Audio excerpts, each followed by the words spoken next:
sehingga tidak menimbulkan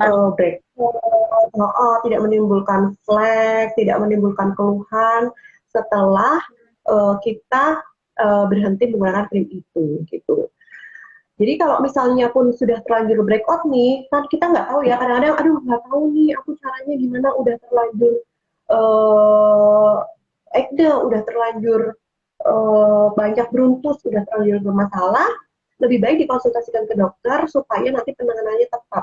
Karena kadang-kadang kalau misalnya pasien tuh sudah breakout, dia mencarinya, dia larinya tuh bukan lari ke dokter, bukan lari ke klinik, tapi dia larinya ke beauty blogger yang berpengaruh, influencer tentang kosmetik yang berpengaruh.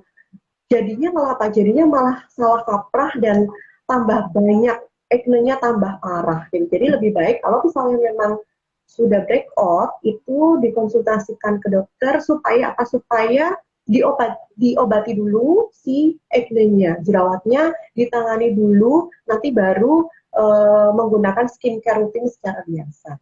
Gitu. Oke, nah jadi kalau untuk teman-teman semua yang mungkin pengen lepas dari skincare yang mungkin itu adalah skincare biasanya untuk obat racikan, seperti itu, nanti bisa dikonsultasikan dengan dokternya dulu. Iya, Jadi jangan betul. langsung ngilang, jangan ngeghosting aja, soalnya itu pasti Oh, rasanya bakalan sakit banget. Jadi kulit pun juga akan kaget dan rasanya juga bakalan sakit banget kalau pas lagi breakout ya dok ya. Oke, terus untuk apa namanya penggunaan skincare yang sudah ber-BPOM, misalkan kalian pengen berhenti dan mungkin akan menggunakan produk yang lain, sebenarnya kalau langsung berhenti aja juga nggak apa-apa ya dok ya? nggak apa-apa, bisa. Nggak apa-apa. Oke, gitu. Jadi untuk teman-teman semua, jangan langsung ngilang gitu aja ya, sakit soalnya. Oke.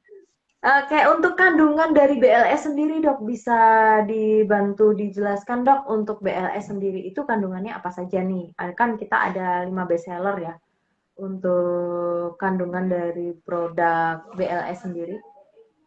Ya. Suaranya kecil, Mbak. Tapi nanti aku Kecil coba banget ya jelasin dok? ya. Tapi aku Iya kedengeran ya. nggak? Kedengeran, dokter kedengeran. Kayaknya sinyalnya ya dari tadi ya. Iya iya sinyalnya nih. Oh, oh. Jadi, jadi kalau misalnya BLS itu kan ada dua varian. Ya, Iya. dua varian. Ada yang acne, ada yang glow, ada yang mencerahkan. Nah, tapi jadi masing-masing dari isinya itu beda ya. Yang satu glow, yang satu acne. Tapi uh, ingredientnya, salah satu nanti saya sebutkan ingredientnya ya, itu ada yang dinamakan tranexamat acid. Jadi asam tranexamat. Jadi asam tranexamat tuh sekarang lagi jadi kayak primadonanya skincare di Indonesia. Salah satunya ya, gitu si asam tranexamat itu. Dia aman untuk sebagai zat aktif untuk mencerahkan kulit.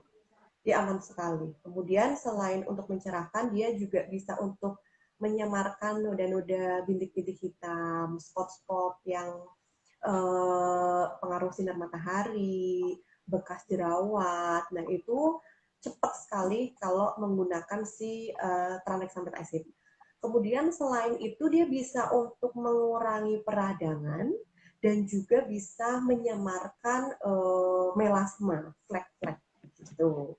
Itu salah satu kandungan dari BLS, tranexamic acid. Selanjutnya ada kolagennya juga. Seperti yang kita tahu, kolagen itu penting banget ya untuk kulit kita. Kolagen itu adalah kayak intinya dari kulit kita, itu salah satunya ada kolagen. Karena apa? Karena kalau misalnya kulit kita kekurangan kolagen, biasanya nanti kulitnya akan jadi kering, terus kusam, terus nggak kenyal gitu, terus nanti lama-lama bikin keriput gitu kan. Karena kolagen sendiri dia bisa mengencangkan kulit ya untuk mengurangi anti aging ketika sudah 30 tahun. Terus juga bisa membuat kulit kita tuh lebih kenyal gitu. Selain itu, si kolagen juga bisa untuk mencerahkan kulit juga. Gitu. Isinya yang terkandung dalam BLS. Selain itu ada Centella asiatica. Nah, Centella asiatica juga lagi banyak ya, Kak ya. Ya lagi hits Skincare banget Centella di mana-mana asiatica, Centella asiatica ya kan. Centella asiatica. Jadi si Centella asiatica itu sebenarnya dari tumbuh-tumbuhan, diambil dari si Centella itu tuh berfungsi sebagai calming juga bisa. Kalau misalnya kulitnya tuh kemerahan akibat jerawat yang beradang, menggunakan Centella asiatica dia bisa mengurangi peradangan. Kemudian bisa melindungi kulit dari kerusakan akibat paparan sinar matahari. Terus dia juga bisa untuk melembabkan tetapi tidak membuat jerawat. Terus sebagai soothing juga, jadi dia bisa untuk anti iritasi tapi secara herbal gitu. Kemudian biasanya kalau produk-produk yang BLS itu ada Centella asiaticanya yang masuk ke yang acne gitu ya. Oh Selain gitu. Centella asiatica, Ada dia dua ada macam juga ya dok ya. iya, Ada dua iya. macam ya, bisa yang buat untuk Yang glow sama sebenarnya yang jerawat ya. sangat penting banget.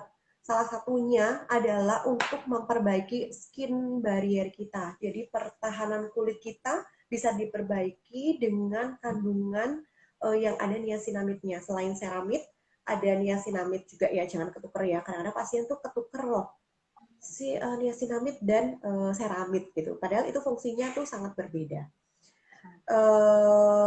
Sama-sama untuk memperbaiki skin barrier gitu, tapi fungsi yang lain berbeda.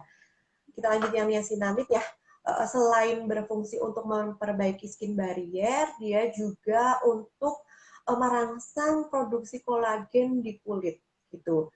Karena dia merangsang elastisitas, merangsang pembentukan kolagen, makanya kalau misalnya pakai niacinamid kulitnya bakalan kenyal gitu ya.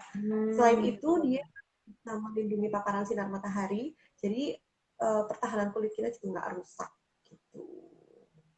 Oke. Untuk selain itu juga untuk mengatasi peradangan juga, dia mengurangi peradangan pada kulit yang kena jerawat parah gitu. Oh gitu. Selain itu ada juga kandungannya glutathione. Nah, kalau glutathione biasanya orang-orang tahunya tuh glutathione adalah untuk mencerahkan, ya kan? Padahal apa? Padahal si glutathione sendiri itu aslinya dia antioksidan yang tinggi. Dia bagus untuk kulit kita, bagus untuk menangkal radikal bebas, bagus untuk meningkatkan suatu kelembaban, bagus untuk menaikkan imun kita juga. Nah, bonusnya adalah kulit kita menjadi cerah. Gitu. Jadi inti sebenarnya Nah, gitu. glutathione itu antioksidan ya, bukan zat aktif untuk mencerahkan. Enggak, mencerahkan itu adalah efek lain ketika kita mengkonsumsi glutathione, maka kulit kita menjadi cerah. Nah, oh berarti ada 5 ya dok, ada kurang lebih 5 kandungan base banget di BLS by Beautylux. Jadi untuk teman-teman semua nggak perlu lagu lagi, kalian bisa langsung konsultasi langsung aja datang ke Beautylux Skincare. Nah, untuk Dokter Suci ini ada di Beautylux Skincare cabang Ahmad Dahlan. Nanti bisa konsultasi kalau misalnya kalian pengen banget konsultasi secara langsung dan ketemu langsung dengan dokter untuk menggunakan produknya BLS, itu boleh banget. Tapi kalau misalnya kalian ada di luar kota, gimana nih? Bisa langsung DM admin aja untuk konsultasi secara online. Akan kami bantu konsultasi dengan dokter Suci, seperti itu ya. Nah, dok, untuk BLS sendiri, tadi kan kita ngebahas tentang kandungan-kandungan yang sudah lengkap dan fungsi-fungsinya ya dok ya. Nah, untuk ibu hamil dan juga ibu menyusui, apakah aman dok dengan kandungan-kandungan yang ada 5 kandungan yang terbaik itu? Kira-kira kalau dikonsumsi oleh ibu hamil atau ibu yang menyusui, itu apakah bisa dok untuk BLS sendiri dok? Aman. Soalnya kan kalau BLS itu kan sudah ber-BPOM ya, sudah berizin dan menggunakan zat-zat aktif yang memang aman untuk dipakai semua kalangan termasuk ibu hamil dan menyusui. Mm-mm. Tapi kalau saya saranin ya, kalau ibu hamil lebih baik menggunakan skincare yang alami aja gitu. Hindari pemakaian-pemakaian skincare yang kimiawi. Lebih baik hindari dulu. Apalagi kalau trimester-trimester awal gitu. Tapi BLS boleh, boleh untuk ibu hamil, boleh untuk pregnancy gitu. Tapi kalau saran saya lebih baik kalau hamil eh, di stop aja dulu paparan-paparan terhadap zat-zat yang berbahaya. Gitu aja sih. Sebenarnya di dalam BLS nggak bahaya ya, cuman itu kan kimia ya, lebih baik dihindari aja. Gitu aja sih. Oh gitu. Kalau misalkan dok, misalkan ibu hamil, biasanya kan kalau ibu hamil itu kan dia masih tetap beraktivitas ya, beraktivitas di luar kayak gitu-gitu. Misalkan hanya menggunakan sunscreen-nya aja, itu juga nggak apa-apa ya dok ya? Nggak apa-apa, boleh, boleh, boleh aja. Karena Apalagi kadang-kadang ibu hamil kan dia hormonnya berubah ya. Ketika hormonnya berubah tuh mereka nggak pede karena aku kok jadi kusem, aku kok jadi hitam ya gitu. Itu boleh boleh nggak apa-apa. Nanti dipakai aja yang boleh ya. day cream ya. Melindungi dari sinar matahari. Oke. Terus kalau untuk sabunnya sendiri juga nggak apa-apa ya dok ya digunakan ya? Apa sabun boleh, Face day cream boleh. Paling nggak kan untuk ini kan ya ya mengurangi cleansing ya. krim malam sama Ini serum kali ya? ya, biasanya krim malamnya sih yang dikurangin. Kalau kalau cleansing boleh, protecting sunscreen boleh, nggak apa-apa. Tapi untuk eksfoliasi itu paling pakai masker, menggunakan masker yang tidak terpapar setiap hari aja sih untuk mengurangi kontaminasinya ya, gitu ya. Oh gitu. Jadi kita cari amannya juga ya dok ya. Kalau misalkan sebenarnya kalau mau digunakan pun nggak apa-apa. Tapi mungkin kalau sudah melewati trimester pertama ya. Jadi Ya, lebih jauh lebih aman. itu boleh lah, nggak apa-apa. Terus nih, ini kan ada pertanyaan nih dok. Akhir-akhir ini kulit wajah aku kayak gampang jerawatan. Emang Mm. sih tipe kulit aku kering, tapi menggunakan produk acne itu ngerasa kurang cocok gitu dok. Terus, tapi nggak tahu kenapa, malah jatuhnya tuh kayak kering banget gitu dok. Kalau pas misalnya kan, kalau jerawatan, terus kita pakai produk-produk Mm. acne gitu kan biasanya terus jadi kering tuh. Nah, keringnya itu malah merata gitu loh dok. Terus Mm. juga iritasi, terus lebih gampang jerawatan setelah menggunakan skincare tersebut. Terus seneng sih sama produk tersebut, cuman kenapa malah jadi kering dan gampang iritasi. Itu mungkin dokter ada saran mungkin untuk Mm. penggunaan produk yang seperti itu? Ya, jadi gini ya, eh kulit yang berjerawat, kalau misalnya pasien menggunakan rangkaian acne, itu biasanya emang kulitnya dikeringin. Gitu. Mhm. Karena apa? Karena kalau misalnya emang kulitnya lembab, jerawatnya akan kayak makin subur, jerawatnya akan makin banyak. Jadi memang memang tujuannya si skincare yang acne itu kenapa bikin kering, karena dia juga ada untuk mengurangi kelenjar sebum juga gitu. Jadi apa? Jadi ketika kan penyebab jerawat ada banyak ya, itu ada karena Mhm. kosmetik, ada karena hormon, ada karena lifestyle, higiennya. Nah, salah satunya ada kelenjar sebum. Gitu.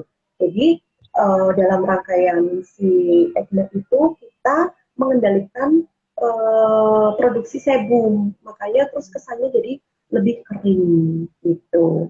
Terus eh, diterusin nggak sih ya diterusin aja nggak apa-apa gitu memang efeknya tuh seperti itu gitu untuk pemakaian terus gini kadang-kadang ada pasien yang nanya gini terus gimana dok kalau misalnya kulit aku berjerawat berarti nggak boleh dong pakai moisturizer gitu kan boleh malah justru eh, kalau kulitnya itu berjerawat harus pakai moisturizer gitu harus tetap terhidrasi, harus tidak boleh menjadi sensitif. Karena apa? Karena kalau misalnya kita nggak pakai moisturizer gitu, nanti pertahanan kulitnya akan semakin rusak gitu. Malah jerawatnya itu akan semakin banyak gitu. Jadi percuma kan kalau misalnya pakai skincare harga 20 juta misalnya ya, tapi nggak cocok gitu. Ya kan lebih baik